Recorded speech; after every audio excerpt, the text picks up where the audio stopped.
Author ng NBA sa ESPN, pinuna ang estilo ng basketball sa Pilipinas. At Renz Abando sa gilas para sa Asian Games, babandera si Abando. Yan ang ating mga pag-uusapan para sa video natin na ito.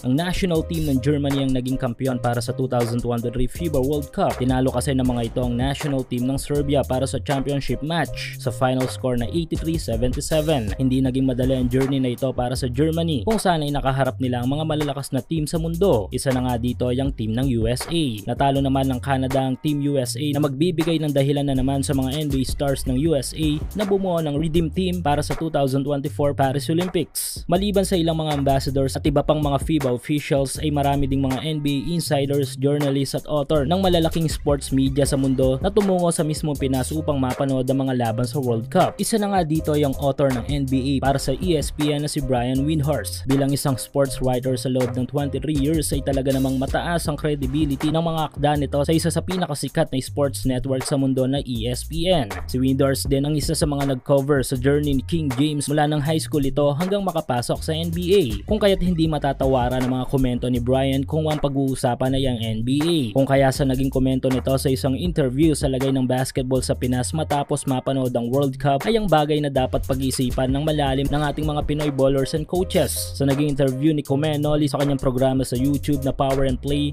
kung saan ay direktang tinanong nito sa NBA senior writer kung bakit hanggang sa ngayon ay wala pang homegrown NBA player ang Pilipinas. Hindi ito direktang sinagot ni Brian. Instead ay sinabi nito na I don't follow the lower levels. Marahil ito na ang sagot ni Brian sa tanong ni Comenoli. Anyway, sa post naman ni Brian sa kanyang official Twitter account ay binigyan nito ng advice ang ating mga Filipino ballers and coaches na dapat i-prefer o i-adapt ng mga Pinoy ang NBA style of basketball. Magandang wake up call ito para sa atin. Tulad nga ng sinabi ko kanina ay may taglay na magandang credibility ang sports writer na si Brian. Ang idadagdag ko na lang siguro sa sinabi nito ay ang isama ang European style of play na dapat i-adapt sa laro ng Pilipinas. Dahil sa ngayon ay unti-unti na ring dinudumina ng Europa ang NBA, kung saan ay pinapakita ng mga ito na mas epektibo ang European style of play ng basketball. At kung titignan naman ay marami naman tayong mga young players na unti-unti nang tumataas ang level ng laro at ang point of style talaga nila ay ang NBA. Siguro ang malaking kulang na lang sa atin ay ang tamang development at high level training, dahil magkaiba talaga ang training ng development sa Amerika at NBA, dahil nawawalang bisa ang talento ng isang malalaro na mas humusay pa kung kapos ito sa development.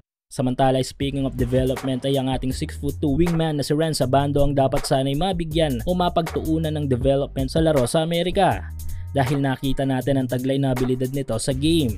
Overall skills ay meron si Renz na kung hindi man maidala sa NBA, kahit sa development league lang sana ng mga ito. May husay sa depensa at opensa, may tira sa labas, athletic at may hustle at energetic sa laro. At dahil nga magandang ipinakita nito sa ating national team sa World Cup ay naging statement ito bilang isa sa pinakakailangang manlalaro ng ating pambansang kupunan sa kung anong tournament na sasabakan man ng mga ito. At isa na nga dito ay ang Asian Games, kung saan ay kasama ang ilang mga malalakas na team sa Asia. Sa ngayon ay wino-workout na ng SBP at ng PBA ang maidala si Abando sa lineup. Nakikipag-usap na ang mga ito sa KBL at sa mother team nito na KGC and Young. At tila may magandang progress sa pag-uusap na ito, dahil hanggang sa ngayon ay nasa Pinas na si Abando na dapat nasa Korea para makasama sa preseason preparation ng KGC. Maganda ito dahil isa sa ating mga top 5 players sa World Cup ay muli nating makikita sa 19th Asian Games na gaganapin sa China.